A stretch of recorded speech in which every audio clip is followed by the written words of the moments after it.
Menteri Pertahanan atau Menhan RI Syafri Syamsuddin menanggapi usulan para purnawirawan TNI soal pemakzulan Wakil Presiden Gibran Raka Buming Raka. Syafri mengaku menghormati usulan para purnawirawan tersebut.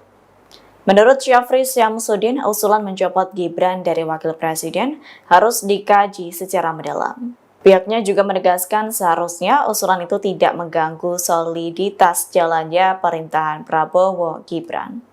Meski demikian, Syafri Syamsuddin menyebut rakyat tidak memikirkan usulan dari purnawirawan prajurit TNI itu.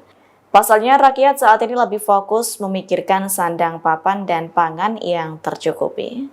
Sebelumnya, wacana pemakzulan Gibran disampaikan Forum Purnawirawan TNI. Tuntutan itu tertuang dalam 8 butir sikap politik Forum Purnawirawan TNI yang disampaikan ke pemerintahan Prabowo. Pernyataan sikap itu ditandatangani 103 purnawirawan jenderal, 73 laksamana, 65 marsekal, dan 91 kolonel.